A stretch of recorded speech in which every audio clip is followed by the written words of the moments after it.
गोटे बढ़िया कॉन्सेप्ट पढ़िबा गोटे होची कोन ना विद्युत जनरेटर बा एसी जनरेटर आमे तो जानिछथि हमर सबुठार बेसी असुविधा कोन हुए करेंट को नै आजिकल का दुनिया रे करेंट रो उपयोगिता आमे बहुत जानिछथि करेंट न रहले जे कोन हुए ता तुमे निजे भी जानिथिबो तो आमे कोन करबा जदी भी करेंट हम पाखरे नाही तो आमे कोन करिबा करेंट को एबे क्रिएशन करिबा आमे से करेंट क्रिएशन करिवार उपाय को आदि जानिबा करेंट पळे जाउछि तो आमे टेंशन नबार नाही आमे से करेंट को केमिति निजे तयारी करि परिबा से विषय रे आज मु टोटल कांसेप्ट तुम आगे रखी देबी हला प्रथम आज देखिबा कोन एसी जनरेटर एटा कोन होछि एटा गोटे कोन ना विद्युत चुंबकीय प्रेरण पद्धति द्वारा विद्युत शक्ति सृष्टि करूथबा यंत्र को गोटे जनरेटर कहिबा ताले जनरेटर कोन हैला हमरो विद्युत शक्ति सृष्टि करिवार गोटे यंत्र आमे पाई गले करेंट पळे जाउछि टेंशन नबार नाही हम पाखरे की अछि जनरेटर अछि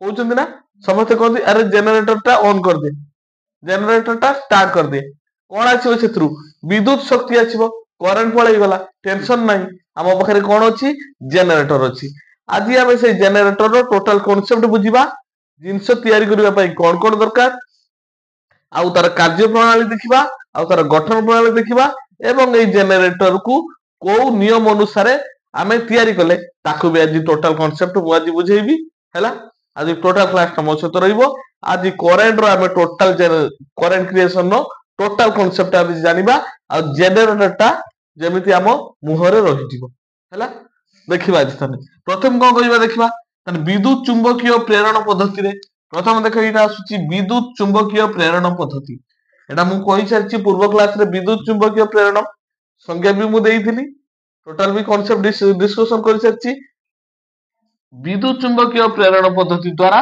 विद्युत शक्ति सृष्टि करूथबा यंत्र को जनरेटर कहिबा तानि जनरेटर होछि कोन ता गोटिए यंत्र एवं एही यंत्र कोन करे ना विद्युत चुंबकीय पद्धति रे विद्युत शक्ति सृष्टि करे ताने विद्युत शक्ति सृष्टि करिवो हैला तार जनरेटर होछि गोटिए यंत्र जे कि विद्युत शक्ति सृष्टि करिवो केमिति सृष्टि करिवो काहादरु सृष्टि करिवो ना यांत्रिक शक्ति को विद्युत शक्ति रे रूपांतरित करे ताने एई जो यंत्रटी रो काम कोन एई जो जनरेटर रो यंत्रटी रो काम कोन ना यांत्रिक शक्ति को कोन करिवो ना विद्युत शक्ति रे रूपांतरित से करिवो जानि पाइले जनरेटर कोन ना गोटे यांत्रिक शक्ति को आमे विद्युत शक्ति रे कन्वर्ट करिबा हैला एहार कार्य प्रणाली फ्लेमिंग को दक्षिण हस्त नियम को आधार करी पर्यवेसित पूर्व क्लास रे मु कहितली फ्लेमिंग को दक्षिण हस्त नियम कहले कोन बुझिबा ना एक विद्युत चुंबकीय प्रेरण रे जो प्रेरित विद्युत शक्ति उत्पन्न हुए ताहार दिग जानिबा पई को करती ना फ्लेमिंग को दक्षिण हस्त नियम आमे को करती अप्लाई करती फ्लेमिंग को दक्षिण हस्त नियम रे थिबा एई मध्यम आंगुलीटा कोन निर्देश करे ना प्रेरित विद्युत शक्तिर दिग हैला प्रेरित विद्युत शक्ति कोन आउथर भी कहि दोछि जदी गोटिए परिवाही को आमे को करिबा ना चुंबकीय क्षेत्र मध्य रे रखिबा एवं चुंबकीय क्षेत्र मध्य रे जदी से परिवाही को आमे गति कराइबा ताहाले से परिवाही सह संपृक्त चुंबकीय क्षेत्र रो कोन हबो परिवर्तन हेबो एवं सेही चुंबकीय क्षेत्र रो परिवर्तन जोगु परिवाही रे विद्युत शक्ति सृष्टि हेबो एवं सेही विद्युत शक्तिर दिग को जानिबा पई आमे को करती ना फ्लेमिंग को दक्षिणस्थ नियम को आमे प्रयोग करिसांती एवं सेही नियम को आधार करी कोन हेछि ना एई जनरेटर बाय यंत्रटीए तयारी हेछि तार जनरेटर यंत्रटीए तयारी होबार मुख्य तीनोटी कारण कोन ना गोटिए विद्युत चुंबकीय प्रेरण रहिबो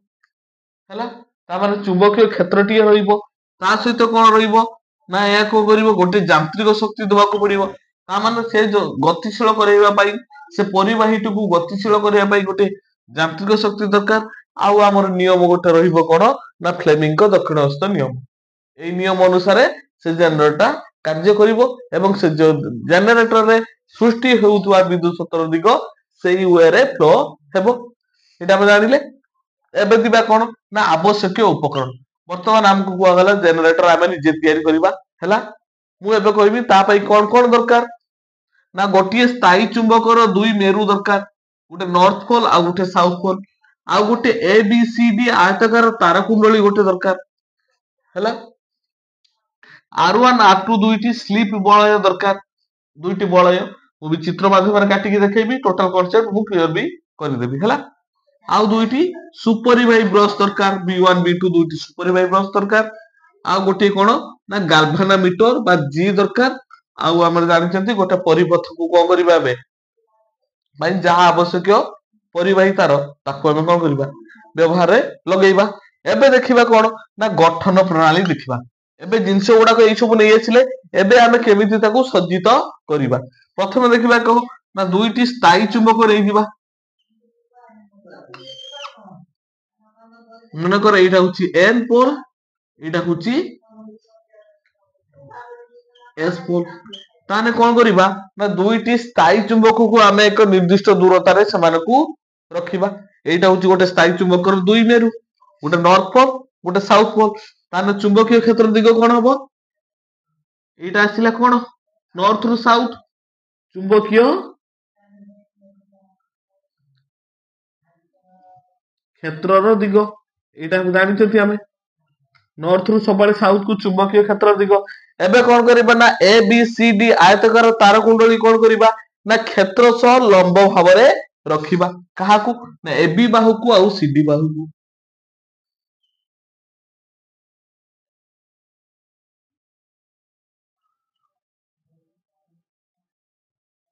ଏ ବି ସି ଡି ଏବେ ତାର କୁଣ୍ଡଳୀ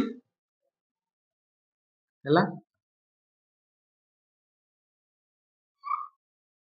ଇଏ ଗୋଟିଏ ସ୍ଲିପ ବଳୟ,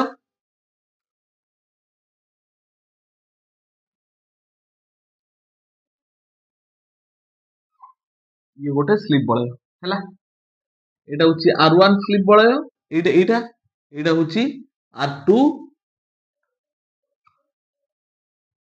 R2 ସ୍ଲିପ ବଳୟ ହେଲା।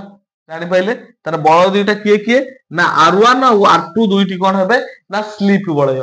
ମାନେ ଟୋଟାଲ ସେମାନଙ୍କ ସରଫେସ ଟା କଣ ହେଇଥିବ ସ୍ଲିପ, ମାନେ କୌଣସି ତାଙ୍କ ଭିତରେ ଚିହ୍ନ ନଥିବ କିମ୍ବା ବିଖଣ୍ଡିତ ନଥିବେ, ସ୍ଲିପ ବଳୟ ହେଇଥିବେ। ପୁରା ସରଫେସ ଟା ସବୁ ଅଂଶରେ ପୂର୍ଣ୍ଣ ହେଇକି ଥିବ। ଆଉ ଗୋଟେ କଥା ମନେ ରଖିବ ଯେ ଏଇ ସ୍ଲିପ ବଳୟର ଭିତର ପାଖଟା କଣ ହବ ନା ବିଦ୍ୟୁତର କୁପରିବାହୀ। ଏଇ ଯୋଉ ସ୍ଲିପ ବଳୟର ଭିତର ପାଖଟା କଣ ଅଛି ଏକ ବିଦ୍ୟୁତର କୁପରିବାହୀ। ବିଦ୍ୟୁତର କୁପରିବାହୀ ସେଇ ଯୋଉ ସ୍ଲିପ ବଳୟ ଯୋଉ ରିଙ୍ଗଟେ, ସେ ରିଙ୍ଗଟାର ଭିତର ପାର୍ଶ୍ୱଟା କଣ ନା ବିଦ୍ୟୁତର କୁପରିବାହୀ ଏବଂ ସ୍ଲିପ ବଳୟର ଉପର ପଟଟା ବା ଉପର ପାର୍ଶ୍ୱଟା ବିଦ୍ୟୁତର ସୁପରିବାହୀ ହେଲା। ତାହେଲେ ଇଆର ବି କଣ ହବ ସ୍ଲିପ ବଳୟର ଏଇ ଯୋଉ ଭିତରଟା କଣ ହବ ନା ବିଦ୍ୟୁତର ଉପରିବାହୀ, ଉପର ପଟଟା ବିଦ୍ୟୁତର ସୁପରିବାହୀ। ଏବେ କଣ ହଉଛି ସ୍ଲିପ ବଳୟ ନା ଏ ବି ସି ଡି ଆୟତାକାର ତାର କୁଣ୍ଡଳୀର ଗୋଟିଏ ପ୍ରାନ୍ତ ଦେଖ ପ୍ରଥମେ କାହା ସହିତ ଲାଗିବ ନା ସ୍ଲିପ ବଳୟ ସହ ଲାଗିବ। R1 ସ୍ଲିପ ବଳୟ ସହ ଲାଗିଲା ଏବଂ ଅନ୍ୟ ପ୍ରାନ୍ତଟି କାହା ସହ ଲାଗିବ ନା R2 ସହିତ ଲାଗିଲା ହେଲା। ସ୍ଲିପ ବଳୟ ଏବେ ଲାଗିଲା, ସ୍ଲିପ ବଳୟ ସହିତ କିଏ ଲାଗିଲେ ନା ଏ ବି ସି ଡି ତାର କୁଣ୍ଡଳୀର ଗୋଟିଏ ପ୍ରାନ୍ତ R1 ସହିତ ଏବଂ ଅନ୍ୟ ପ୍ରାନ୍ତଟି R2 ସହିତ ଲାଗିଲେ। ଏବେ କଣ ହବ ଦେଖ, R1 ଟା ଟିକେ ଉପରକୁ ଲେଖିବା ହେଲା। R1 ଟା ଉପରକୁ ଲେଖିବା, ଏଇଟା ହଉଛି ସ୍ଲିପ ବଳୟ। ଏବେ ଗୋଟିଏ ପ୍ରାନ୍ତ ସହିତ କିଏ ଲାଗିବ ନା ବ୍ରଶ ଟେ ଲାଗିବ ହେଲା। ଏଇଟା ଗୋଟେ ବ୍ରଶ ଆଉ ଏପଟେ ଗୋଟେ ବ୍ରଶ। ଏଇ ବ୍ରଶ ଟା କାହାକୁ ସଂଯୋଗ କରିବ ନା ସ୍ଲିପ ବଳୟ, ସ୍ଲିପ ରିଙ୍ଗ କୁ କଣ ହବ ନା କାର୍ବନ ବ୍ରଶ ଟା ବା ଏଇ ଯୋଉ ସୁପରିବାହୀ ବ୍ରଶ ଦିଟା ନେଇଥିଲେ B1 B1 ଏଇଟା ହବ B2। ଏମାନେ କାହା ସହିତ ଲାଗିବେ ନା ବାହାରର ପରିବାହୀ ତାର ସହ ଲାଗିବେ ଏବଂ ଏଇ ପରିବାହୀ ସହିତ କଣ ଲାଗିବ ନା ଗୋଟେ ଗାଲଭାନୋ ମିଟର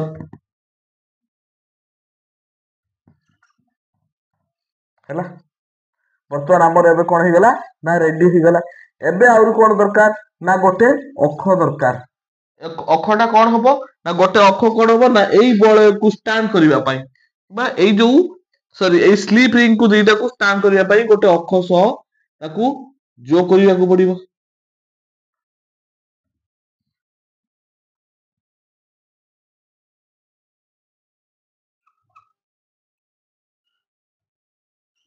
ହେଲା। ଏଇ ଅକ୍ଷ ସହ କଣ କରିବାକୁ ପଡିବ ନା ଆମକୁ ଯୋଗ କରିବାକୁ ପଡିବ ହେଲା। ତାହେଲେ ଏବେ ଆମର କମ୍ପ୍ଲିଟ ହେଇଗଲା ଟୋଟାଲ ସେଟଅପ ଏବେ କମ୍ପ୍ଲିଟ ହେଇଗଲା। ଏବେ ୟା ପରେ ଦେଖିବା ତାର କାର୍ଯ୍ୟ ପ୍ରଣାଳୀ ଉପରେ ଦେଖିବା ହେଲା। ଏବେ ଦେଖିବା ଏହାର କାର୍ଯ୍ୟ ପ୍ରଣାଳୀ। ବର୍ତ୍ତମାନ ଆମର ଜେନେରେଟର ଗଠନ ପ୍ରଣାଳୀ ଜାଣିଗଲେ କଣ କଣ ଆବଶ୍ୟକ। R1 ହଉଛି କଣ ଆଉ ଗୋଟେ ଅକ୍ଷ ଲେଖି ଦଉଛି ଏଠି ଯୋଉ ଗାଲଭାନୋମିଟର ପାଖରେ ଆଉ ଗୋଟେ ଦରକାର ନା ଅକ୍ଷ ଗୋଟେ ଦରକାର। ଏଇ ଅକ୍ଷଟା କଣ କରିବ ନା ସ୍ଲିପ ବଳୟ ସହିତ ଫିଟ୍ ଖାଇବ। ସ୍ଲିପ ବଳୟ ଦିଟାକୁ କଣ କରିବ ଏଇଟା ହ୍ୟାଣ୍ଡେଲ କରିକି ରଖିବ ହେଲା। ସ୍ଲିପ ବଳୟ ଭିତରେ କିଏ ବସିବ ନା ଏଇ ଅକ୍ଷଟେ ବସିଲା ତାକୁ ଦି ଜଣକୁ ସେ ଷ୍ଟାଣ୍ଡ କରିକି ରଖିବ। ଅକ୍ଷ ସହିତ ସମ୍ପୃକ୍ତ କିଏ ରହିବେ ନା ଅକ୍ଷ ସହିତ ସମ୍ପୃକ୍ତ ସ୍ଲିପ ବଳୟ ଦିଟା ରହିବେ। ଆଉ ସ୍ଲିପ ବଳୟ ସହିତ କିଏ ଲାଗିବ ନା କୁଣ୍ଡଳୀର ଗୋଟିଏ ପ୍ରାନ୍ତ ଏବଂ ଅନ୍ୟ କୁଣ୍ଡଳୀର ଆଉ ଗୋଟିଏ ପ୍ରାନ୍ତ।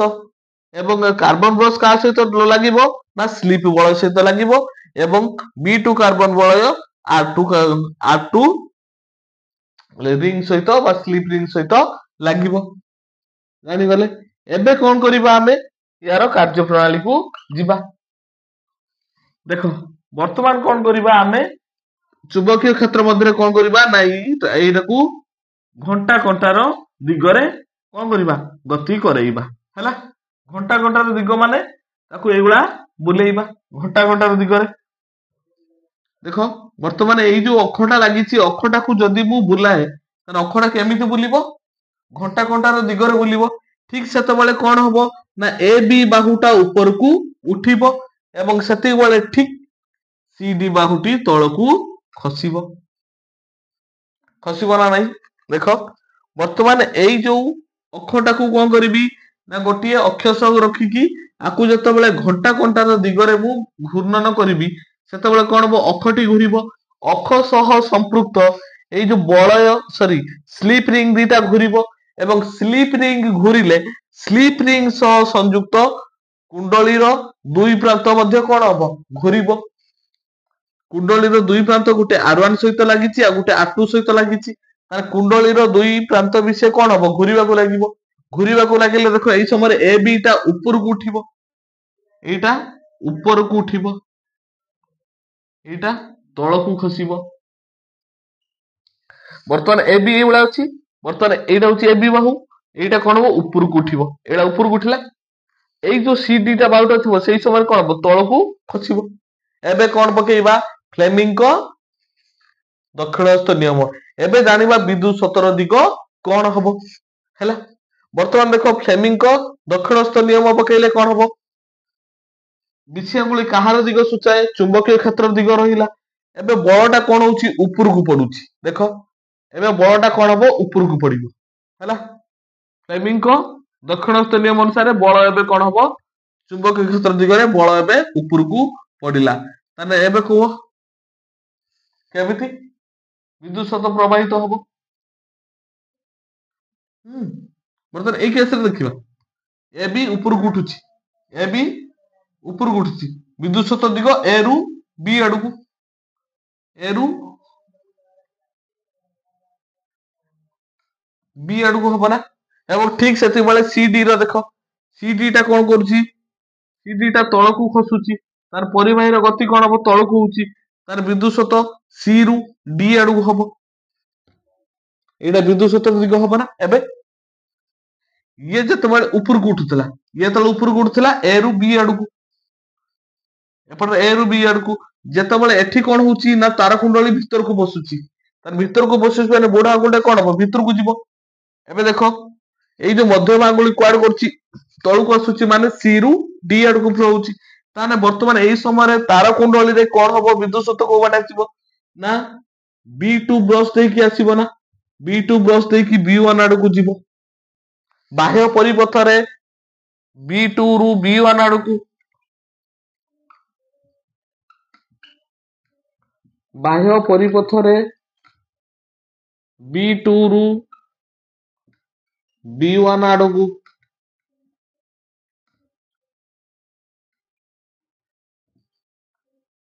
ବିଦ୍ୟୁତ ସ୍ରୋତ ପ୍ରବାହିତ ହେବ ହେଲା। ତାର ପ୍ରଥମେ କଣ ହବ ଯେତେବେଳେ ଏ ବି ବାହୁ ଉପରକୁ ଉଠିବ ସି ଡି ବାହୁ ତଳକୁ ଖସିବ ସେତେବେଳେ କଣ ହବ ନା ଦେଖ ନା B2 ବ୍ରଶ ଦେଇକି ବିଦ୍ୟୁତ ସ୍ରୋତ ପ୍ରବାହିତ ହେଇକି କାହାଡକୁ ଏଇ ଗାଲଭାନାମିଟର ଦେଇକି କୁଆଡେ ଯିବ ନା B1 ଆଡକୁ ପ୍ରବାହିତ ହବ। ଦେଖ ଏବେ ବିଦ୍ୟୁତ ସ୍ରୋତ ଏଇଭଳିଆ ଆସିବ ଏଇଭଳିଆ ଯିବ ପରିପଥରେ ଏବେ ଏଇଭଳିଆ ହବ। ଠିକ ଯେତେବେଳେ ଠିକ କଣ ହବ ନା ଏ ବି ଟା ଉପରକୁ ପଳେଇ ଆସିଲା ଲବେଡ କାହା ସହିତ ଏବେ ଏ ବି ସର୍ବାଧିକ ଉପରକୁ ଆସିଲା। ଏବେ କଣ ହବ ଅକ୍ଷଟା ଘୁରୁଛି ଅର୍ଧ ଘୂର୍ଣ୍ଣନ ହେଇଗଲା। ଅର୍ଧ ଘୂର୍ଣ୍ଣନ ପରେ ଏ ବି ପଳେଇ ଆସିଲା ଉପରକୁ। ଏବେ କଣ ହବ ପୁଣି ଅର୍ଧ ଘୂର୍ଣ୍ଣନ କଣ ହବ ଏ ବି ଟା ତଳକୁ ଖସିବ ହେଲା। ଏଠି ଯେତେବେଳେ ଏ ବି ତଳକୁ ଖସିବ ସେତେବେଳେ ସି ଡି କଣ ହବ ଉପରକୁ ଉଠିବ। ବର୍ତ୍ତମାନ କେସରେ ପ୍ରଥମେ ପୁଣି କଣ ହବ ନା ସି ଡି ଟା ଉପରକୁ ଉଠିବ ଏ ବି ଟା ତଳକୁ ଖସିବ। ସେ କେସରେ କଣ ହବ ଲିଭେଇବି ଏଇଟା ଦେଖୁଛି ଏଇଟା ଗୋଟେ କେସ୍ ଥିଲା। ଏବେ ଆଉ ଗୋଟେ କେସ୍ ଦେଖିବା ଏଇଠୁ ଦେଖିବା। ଏବେ କଣ ହଉଛି ନା ଯେତେବେଳେ ଅର୍ଧ ଘୂର୍ଣ୍ଣନ ହେଇଯିବ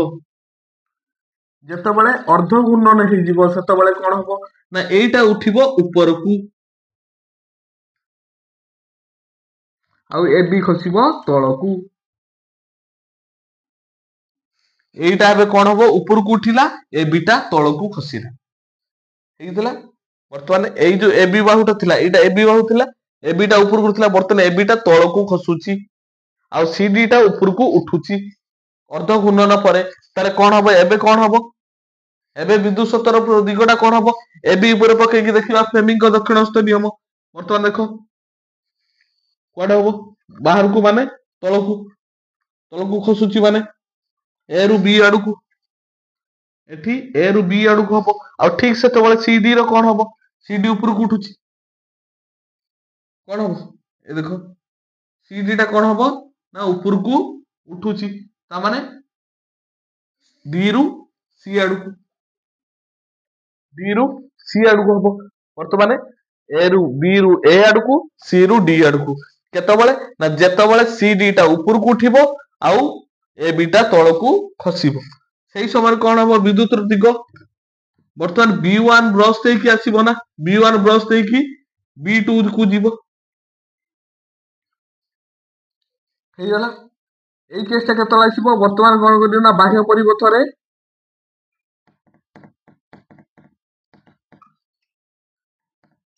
B1 ରୁ B2 ଆଡକୁ ପ୍ରବାହିତ ହେବ।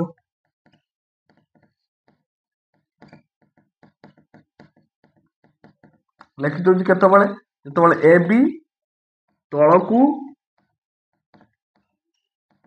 ଖସିବ ଏବଂ ସି ଡି ଉପରକୁ ଉଠିବ। ଯେତେବେଳେ ଏ ବି ତଳକୁ ଖସିବ ଏବଂ ସି ଡି ଉପରକୁ ଉଠିବ ସେତେବେଳେ ବାହ୍ୟ ପରିପଥରେ B1 ରୁ B2 ଆଡକୁ ପ୍ରବାହିତ ହେବ ବିଦ୍ୟୁତ ସ୍ରୋତ ହେଲା। ବିଦ୍ୟୁତ ପ୍ରବାହିତ ହେବ ତାହେଲେ B1 ରୁ B2 ଆଡକୁ ପ୍ରବାହିତ ହବ। ଏବେ ଦେଖିଲେ କଣ ପୁଣି ଯେତେବେଳେ ହେଇଗଲା ପୁଣି ଅର୍ଧ ଘୂର୍ଣ୍ଣନ ପରେ କଣ ହବ ନା ପୁଣି ଏ ବି ଉପରକୁ ଉଠିବ ସି ଡି ତଳକୁ ଖସିବ। ପୁଣି ଅର୍ଧ ଘୂର୍ଣ୍ଣନ ପରେ ସି ଡି ଉପରକୁ ଉଠିବ ଏ ବି ତଳକୁ ଖସିବ। ଏଇପରି ପ୍ରତି ଅର୍ଧ ଘୂର୍ଣ୍ଣନରେ କଣ ହବ ନା ଏମାନେ କଣ ହେବେ ପ୍ରଥମେ B2 ରୁ B1 ଆଡକୁ ତାପରେ B1 ରୁ B2 ଆଡକୁ B1 ରୁ B2 ଆଡକୁ B2 ରୁ B1 ଆଡକୁ ଏଇଭଳିଆ କଣ ହେବେ ନା ଦିଗ ତାଙ୍କର ପରିବର୍ତ୍ତନ ହବ। ପ୍ରତି ଅର୍ଧ ଘୂର୍ଣ୍ଣନରେ କଣ ହବ ନା ଦିଗଟା ପରିବର୍ତ୍ତନ ହେଇ ଚାଲିବ। ତେଣୁ ଏ ପ୍ରକାର ଜେନେରେଟର କୁ କଣ କୁହାଯିବ ଏସି ଜେନେରେଟର ହେଲା। ତାହେଲେ ଏକ ନିର୍ଦ୍ଦିଷ୍ଟ ଲେଖିଦଉଛି ଏକ ନିର୍ଦ୍ଦିଷ୍ଟ ସମୟ ବ୍ୟବଧାନରେ ଦିଗ ପରିବର୍ତ୍ତନ କରୁଥିବାରୁ ଏକ ନିର୍ଦ୍ଦିଷ୍ଟ ବ୍ୟବଧାନରେ ବିଦ୍ୟୁତ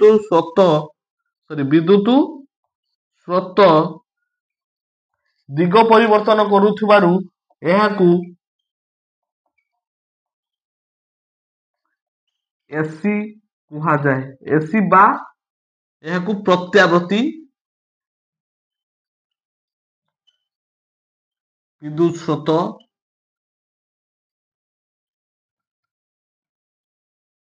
କୁହାଯାଏ ବା ଅଲ୍ଟରନେଟିଂ କରେଣ୍ଟ, ସର୍ଟରେ ଆମେ ଲେଖି ଦିଅନ୍ତି ଏସି କରେଣ୍ଟ ହେଲା। ତାହେଲେ ଏଇଟା କଣ ହେଇଯିବ, ଯିଏ ଅଲ୍ଟରନେଟିଂ କରେଣ୍ଟ ଦଉଛି ତାମାନେ ସେଇଟା ଗୋଟିଏ ଏସି ଜେନେରେଟର, ବୁଝିପାରିଲେ। ତାହେଲେ ଏସି ଜେନେରେଟର କଣ, ଯିଏ ଅଲ୍ଟରନେଟିଂ କରେଣ୍ଟ ଦଉଛି ସେଇଟା ଗୋଟିଏ ଏସି ଜେନେରେଟର। ତାମାନେ ଏକ ନିର୍ଦ୍ଦିଷ୍ଟ ବ୍ୟବଧାନରେ କଣ ହଉଛି ନା B2 ରୁ B1 ଆଡକୁ ପୁଣି B1 ରୁ B2 ଆଡକୁ କଣ କରୁଛନ୍ତି ନା ବିଦ୍ୟୁତ ସ୍ରୋତ ପ୍ରବାହିତ କରୁଛନ୍ତି। ଏକ ନିର୍ଦ୍ଦିଷ୍ଟ ସମୟରେ B1 ରୁ B2, B2 ରୁ B1, B1 ରୁ B2, B2 ରୁ B1, ଏଇଭଳିଆ କଣ ହଉଛନ୍ତି ତାଙ୍କର ନା ଦିଗ ପରିବର୍ତ୍ତନ କରୁଛନ୍ତି। ତେଣୁ ଦିଗ ପରିବର୍ତ୍ତନ କରୁଥିବାରୁ ଆକୁ କୁହାଯାଏ ପ୍ରତ୍ୟାବର୍ତ୍ତୀ ବିଦ୍ୟୁତ ସ୍ରୋତ, ଏବଂ ପ୍ରତ୍ୟାବର୍ତ୍ତୀ ବିଦ୍ୟୁତ ସ୍ରୋତ ହେଇଥିବାରୁ ଆକୁ କୁହାଯାଏ ଏସି କରେଣ୍ଟ। ଯୋଉଟା ଆମେ ସବୁ ଜାଳୁଛନ୍ତି ଘରେ ଘରେ ସମସ୍ତେ, କୋଉଟା ନା ସେଇଟା ହଉଛି ଏସି କରେଣ୍ଟ ହେଲା। ଏମାନେ କଣ କୁହାଯାଏ ନା ଏସି କରେଣ୍ଟ ବୋଲି କୁହାଯାଏ। ଯୋଉ ଜେନେରେଟରରେ କଣ ଲାଗିଥିବ ନା ସ୍ଲିପ୍ ବଳ ଦିଟା ଲାଗିଥିବେ ସେଗୁଡାକ ହେଇଯିବେ କଣ ନା ଏସି ଜେନେରେଟର କୁହାଯିବ। ତାହେଲେ ଏସି ଜେନେରେଟର କନସେପ୍ଟ ଆମେ ବୁଝିପାରିଲେ, ଟୋଟାଲ କନସେପ୍ଟ ହେଲା।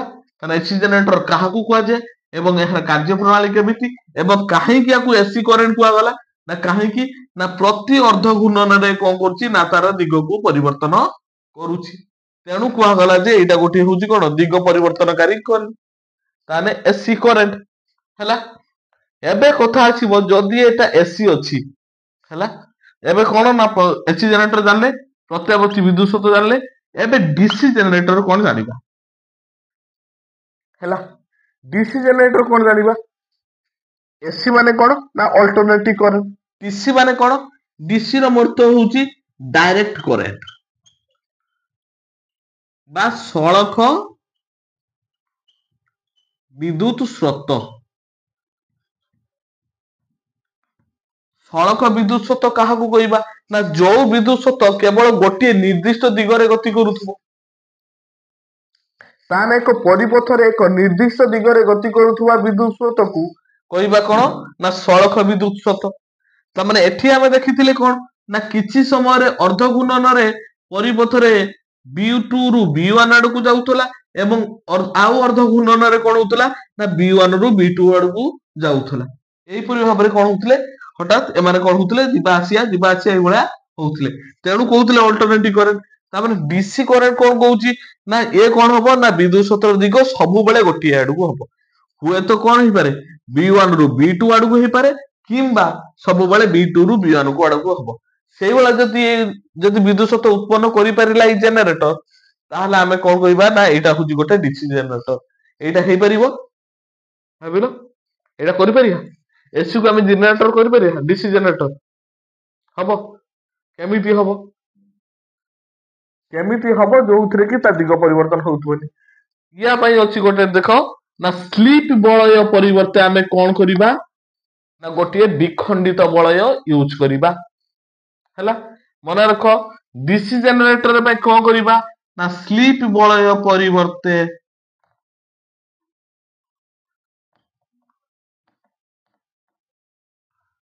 ବିଖଣ୍ଡିତ ବଳୟ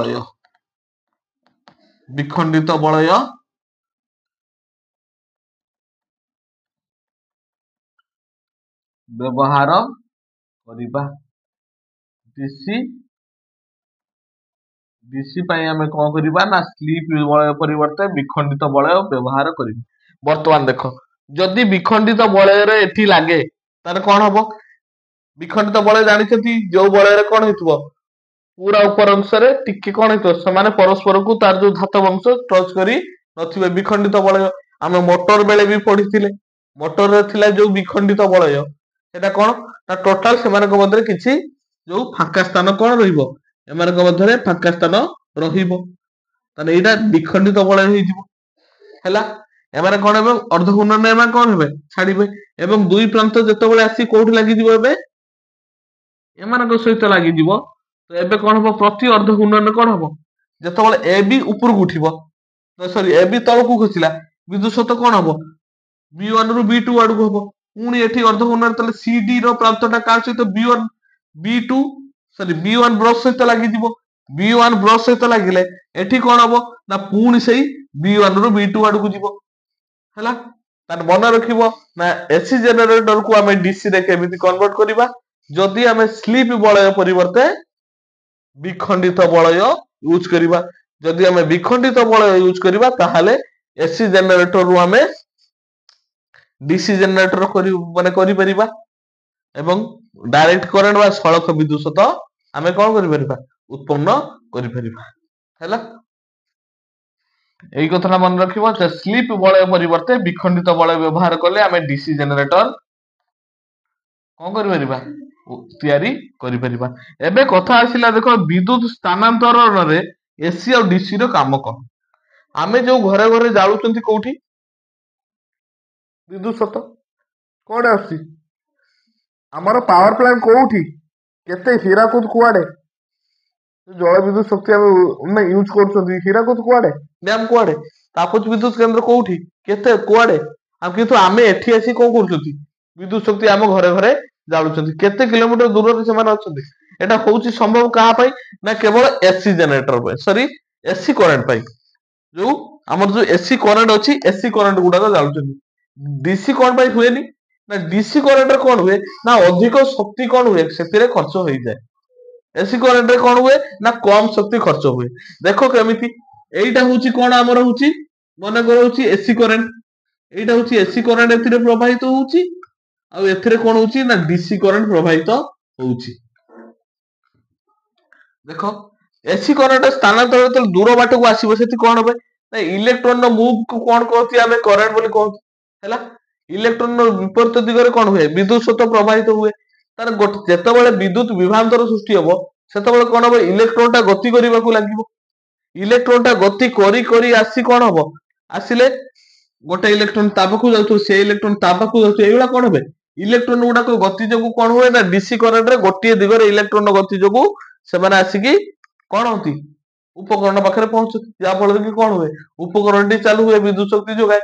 ଏସି କରେଣ୍ଟ ରେ କଣ ହବ ନା ଆମେ ଦେଖିଲେ ଏସି ଜେନେରେଟର କଣ ହଉଛି ନା ବିଦ୍ୟୁତ ସତ କଣ ହଉଛି ପରିବର୍ତ୍ତନ କରୁଛି ଦିଗ।